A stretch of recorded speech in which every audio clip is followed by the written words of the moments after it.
Welcome. My name is Gena Timberman, and you are listening to Timber People, a podcast about people who, like timber, are strong, build and create, who gather us together like fuel that feeds fire. People who support structures of our community that uplift and protect. Halito, welcome to the show. Really happy today to welcome my new friend and just someone that I've really enjoyed talking about different work projects and the future of different areas of interest that we mutually have. Welcome, J. Kyle Casper. Hello, how are you today? And it's really interesting to me because you sort of just tweak that network down here in Oklahoma, Indian country, and we find out that we know people from all the way back to high school. So it's really super fun to hear stories about those people. And it is. You know, Oklahoma is probably the biggest small town on the continent. Right. Indian country is smaller than people oftentimes think. And to really get engaged in conversations with someone like yourself who is doing projects throughout Indian country. And for the listeners, I want to share that Kyle is an architect. He has served as a design director. He focuses on native initiatives and climate policies. He's been an instructor. And so he has that educational, that cultural, some design background, the environment. We were talking about diversity and biodiversity. And also, I can't wait for us to dive into conversations about his representation on the United Nations. And so we have a lot of great things to talk about. And it was cool learning that you're from Broken Arrow. That's correct. And I live there now. Yeah, that's great. So things have come full circle. They have. Yeah. And I had not planned on it. And my mother, I was in Dallas. And, I'm from Tulsa. I was born in Tulsa. I grew up in Broken Arrow. I went to the University of Oklahoma for undergraduate architecture school, and I had never actually left the state of Oklahoma. Right. So the only reason I applied to graduate school was to get out of the state of Oklahoma. And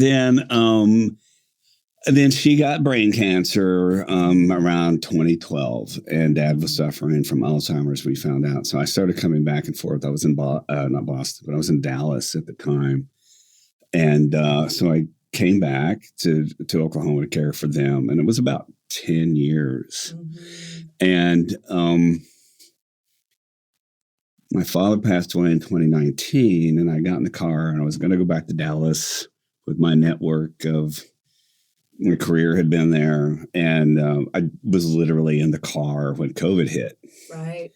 And bought toilet paper on the side of the highway, right? Anywhere you could get it was the way to get it. And so I was, I'm going to have to go move back into my childhood home where I grew up.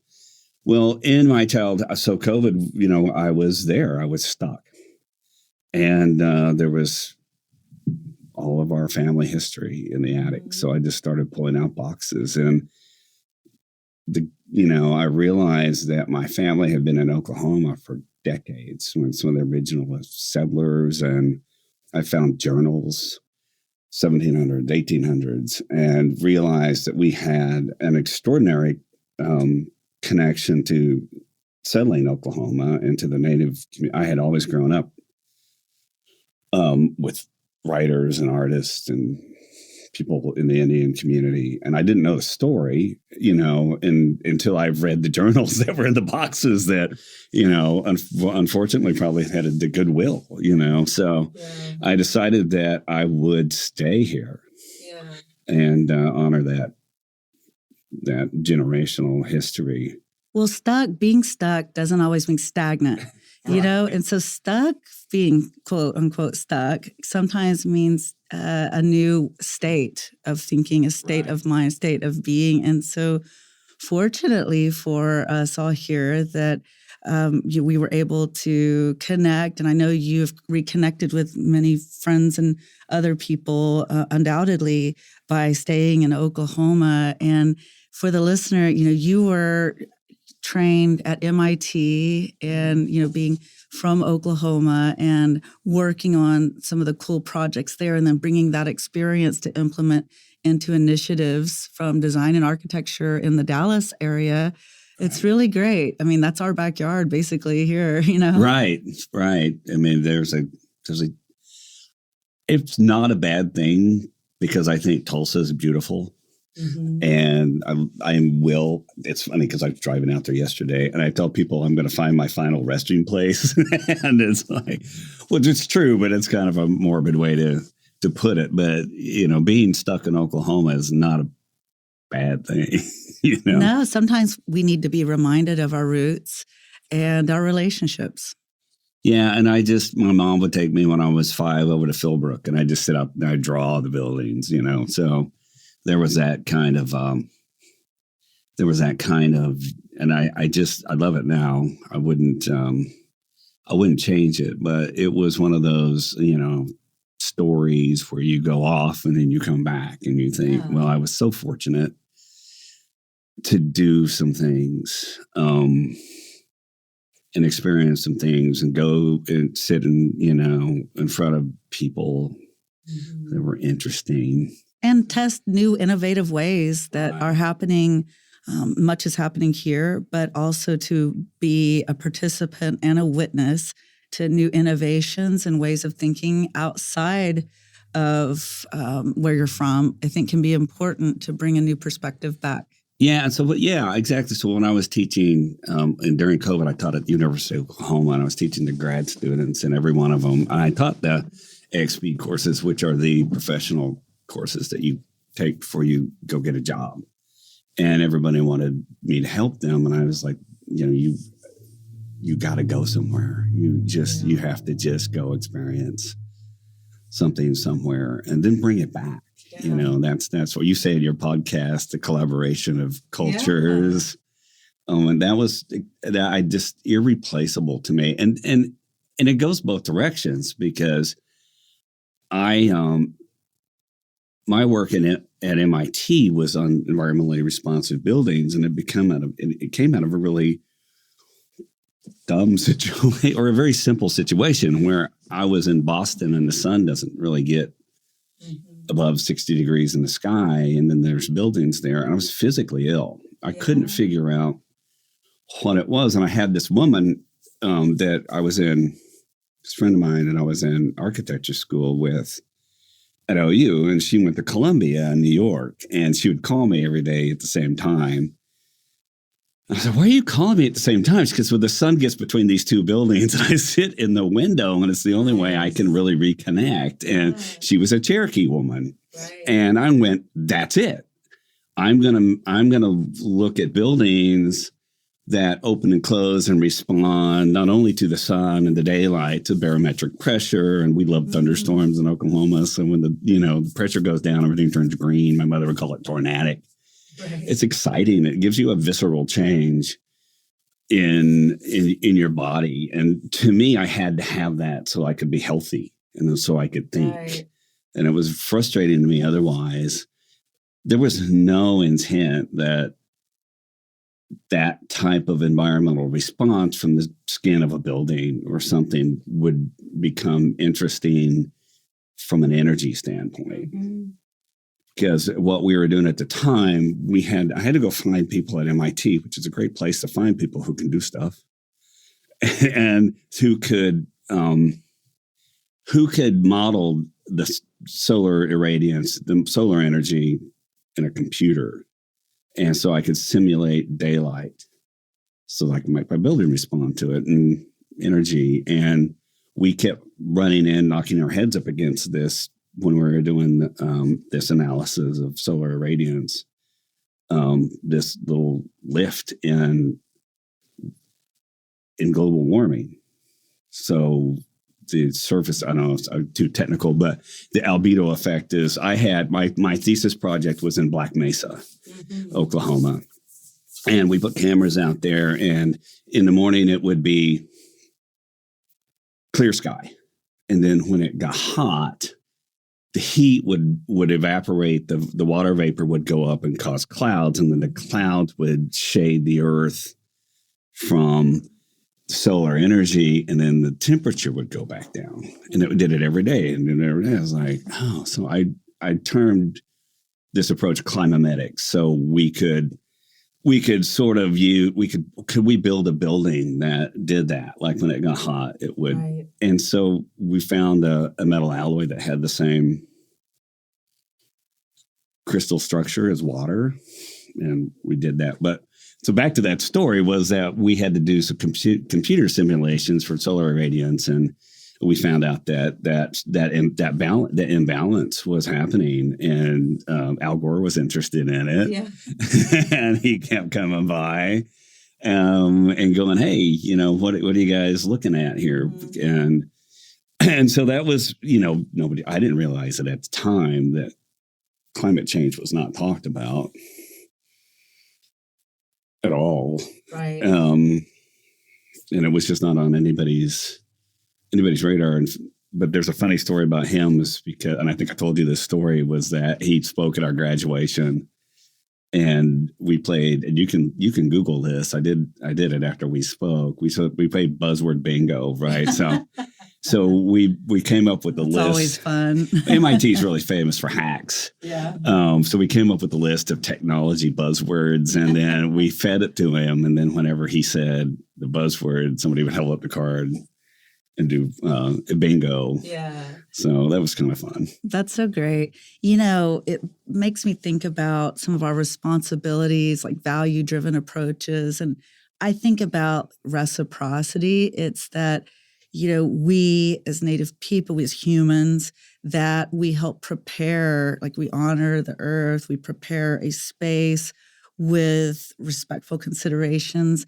But in planning that, then that space begins to connect with us in new ways. Right. It's like in really innovative and special ways that give us pleasure and give us environments that really make our experiences more meaningful. And so that reciprocity, that cyclical exchange of like giving to a project and it giving back to you is really important. I appreciate your approach with a project like that.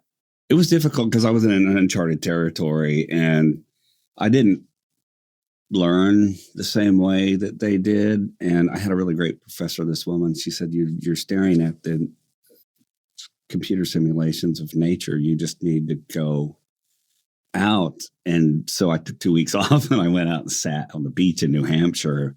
And then it just came to me. It was like, why do Native Americans put the patterns of nature all over their baskets and their pottery? And so I went back after those 2 weeks, and the light bulb just went off. And everything that I was trying to do, I was like, it's in the weaving. It's in putting those patterns on the things around us.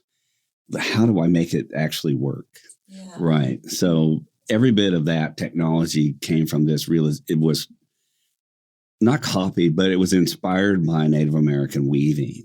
And that's how I did it. So we used these strands, and so that alloy became these strands that we wove together into a fabric that would expand and contract and change. And that was a direct relationship. Nobody else from anywhere else other than that kind of a culture would probably have put that together. Mm-hmm. And so I got extraordinarily interested. It was like, there's people here from all over the planet. Right. Everybody's got some novel, interesting, insightful approach.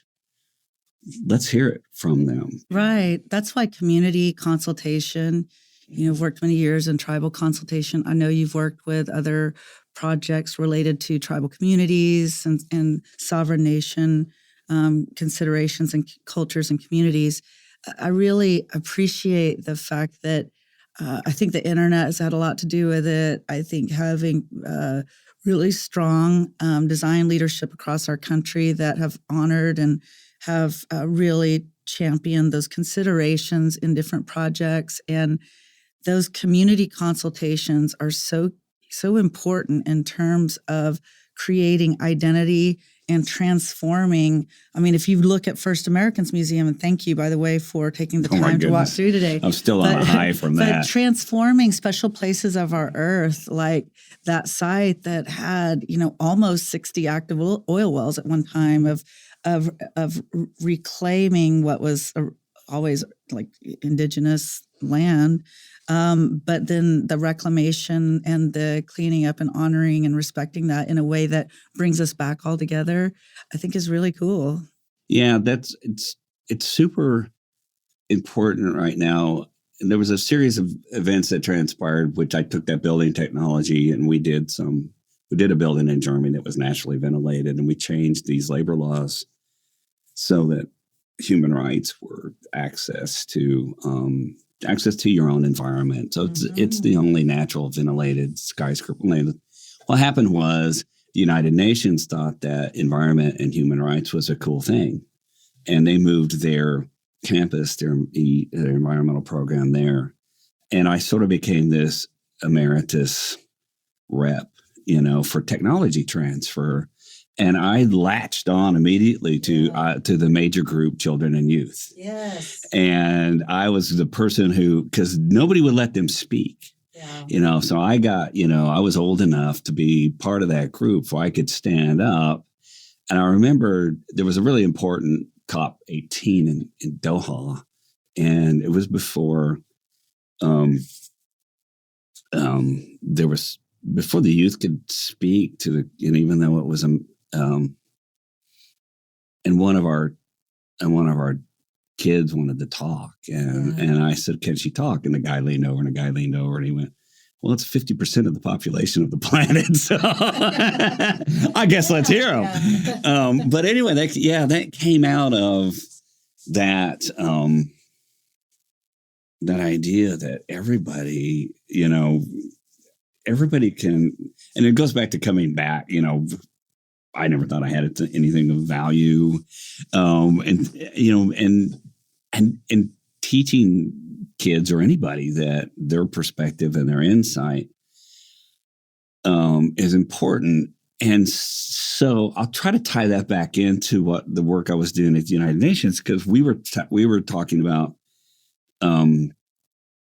taking first world technology and giving it to developing countries or least developing countries. And that was the big thing. And I was sitting at the technology transfer, kind of a huge room full of people with placards and everything. And I was sitting, I think, with Japan, first world. And one of the BRICS countries, BRICS is developing, Brazil, Russia, India, China, South Africa, stood up and said, we don't want your technology. We just want you to get out of the way. Right. And then when somebody from one of the the least developed countries said, problem with your technology is that you trade it for our resources, and you destroy we don't want that. We want that we're sending our kids to school. We want to develop that. And I had this idea. It just went off. It was like, well, we have developing independent sovereign nations within the borders of the United States. Right. And those people should have a say in their own. And this is all about energy development. Mm-hmm. Those people should have their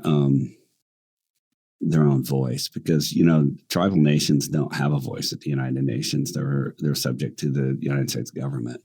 Right. And I think last year or the year before, they finally got a Cherokee woman. Yeah. So, here I am standing up. Wait. Everybody's supposed to be the United Nations, and there's no Indians there. Yes, And I'm like, wait a minute, these guys are right over here. It's so awesome. I know, man. So that was wonderful. And surprisingly, 20 years after that, the struggle is real, and it really didn't really go anywhere. And we had this incredible energy summit hosted by the Muskogee Creek Nation and an MIT fellow of mine, the Alliance for Tribal Clean Energy. It was a summit. And what happened was there's a guy named Solar Bear.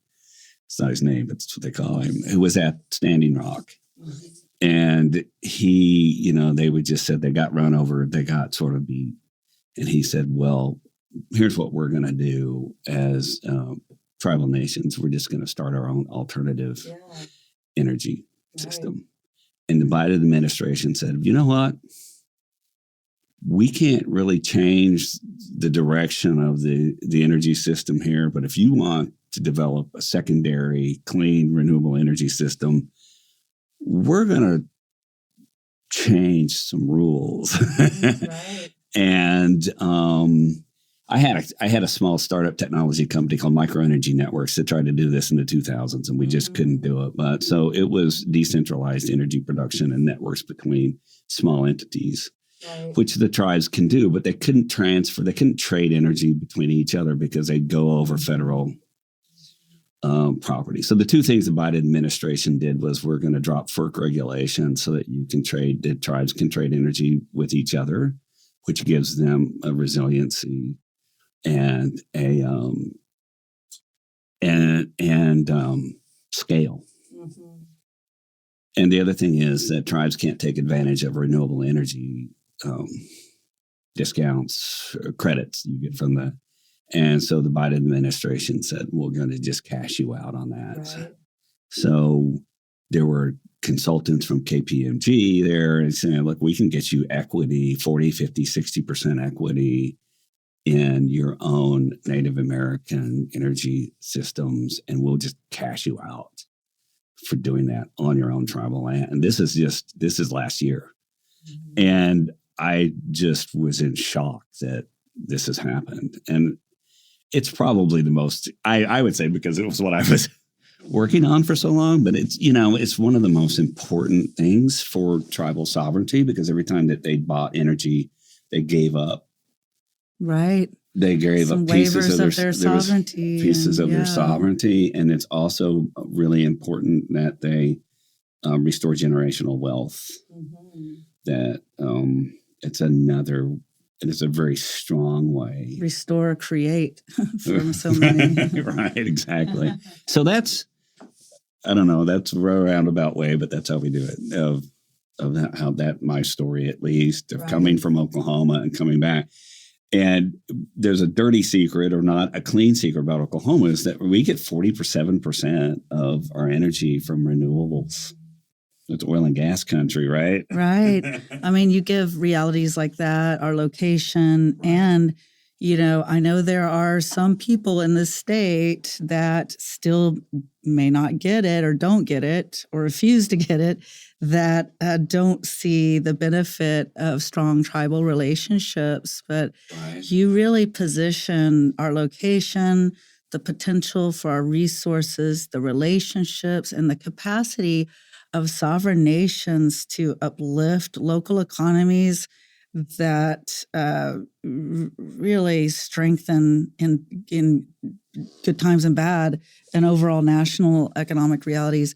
The proof is there. And so I really appreciate the conversation that I have with associates and friends like yourself to really explore what those resources are and what the benefits of working with tribes, especially with cultural tourism projects, economic development, and renewable energy opportunities.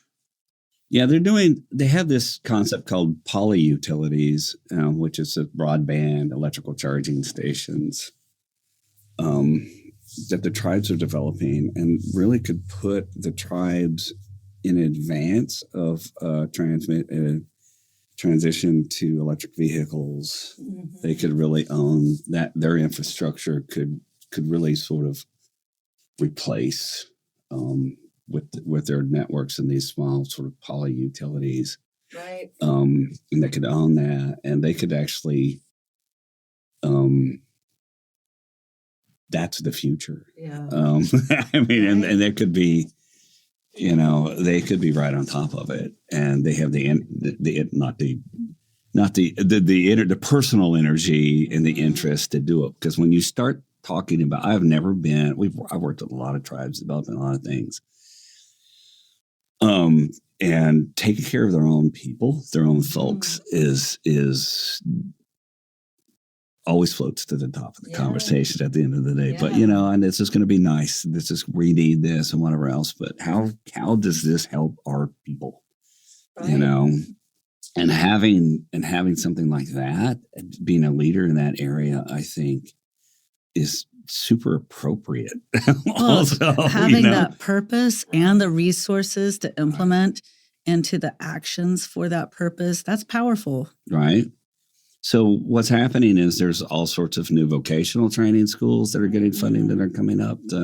They just don't have, the biggest issue is they just don't have anybody trained for this engineering and trained for the construction and trained for all of this whole vertical, the legal aspects of it,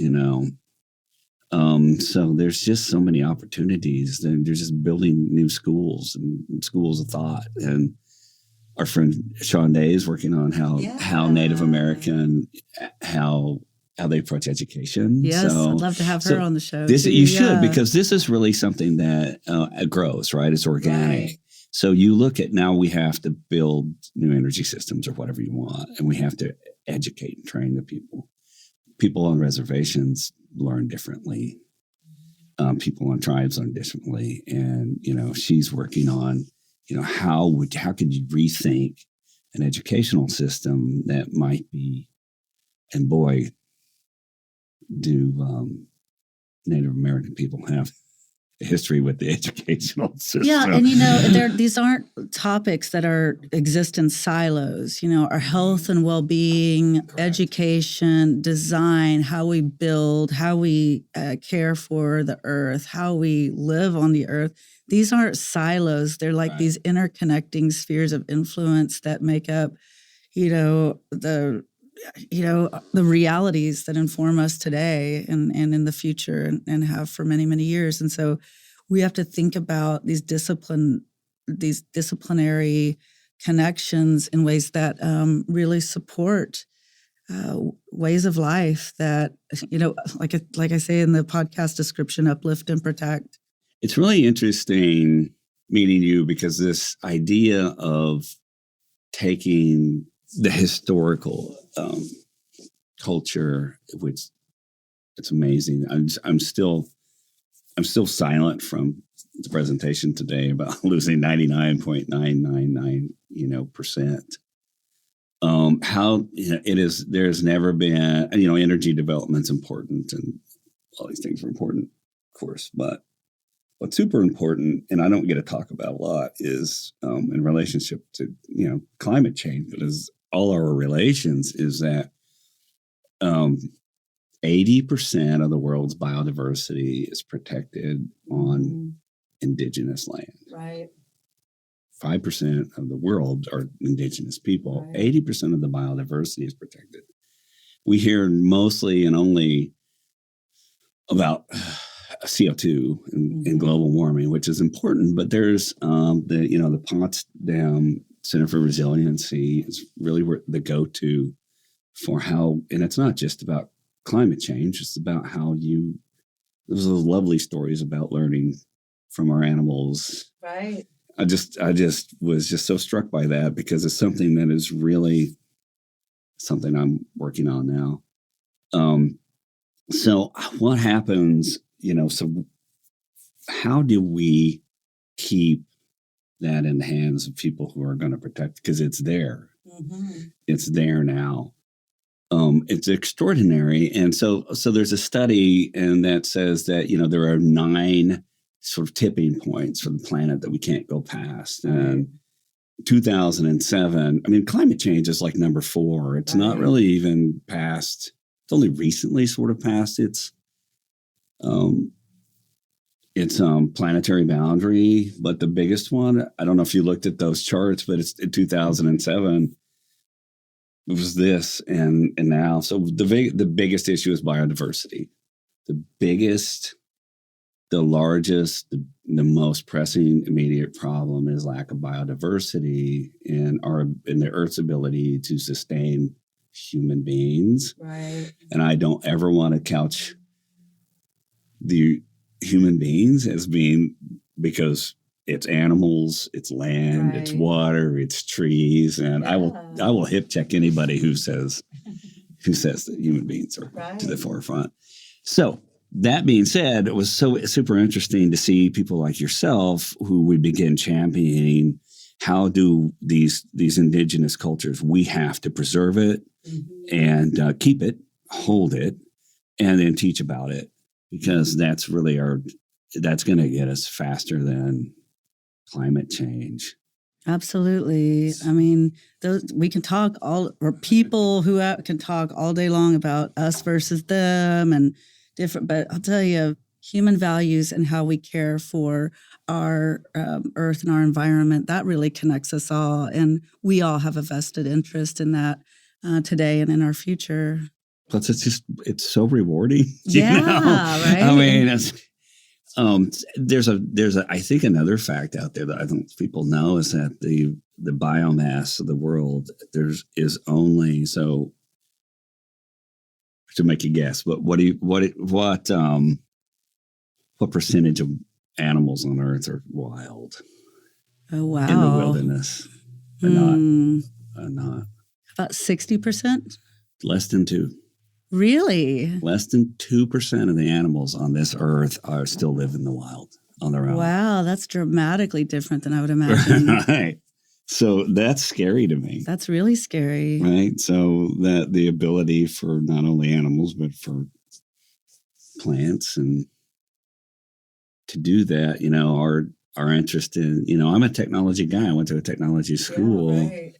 It was funny because they had a guy that I've worked on that building with. He had his 30-year, I'm dating myself, 30-year anniversary at MIT last week, and he spoke. And he is really the engineer on all the most high-tech, high-performance buildings in the world. Right. And he just tells this story. He's like,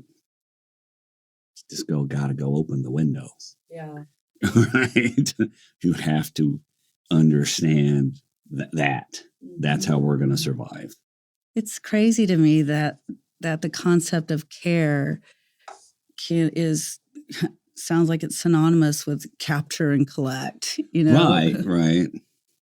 Yeah, that idea of stewards of the earth, and that sort of means we have to go out and have, I don't want to use the dominion because it calls into certain other things, but that idea is, I don't know. I have wild animals around me, and I don't even understand. We talked about my cat going. Yeah. I have cameras. I'm building them a catio habitat, and their social, behavior is extraordinary. Yeah, it's unbelievable. And I was like, well, that's, that's so far beyond having a domesticating a cat and sticking it in. But yeah, I think if we could show people, and I am an environment climate guy. If we could show people we've gotten away from that immediacy, and they keep saying that everybody is going to, 90% of the planet's going to live in cities.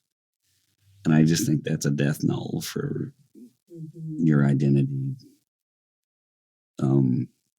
with who you are and what sustains you.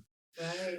We were talking about origin stories today earlier, yes. And really learning from what the animals and what the natural environment has given to indigenous cultures and to so many humans on this planet.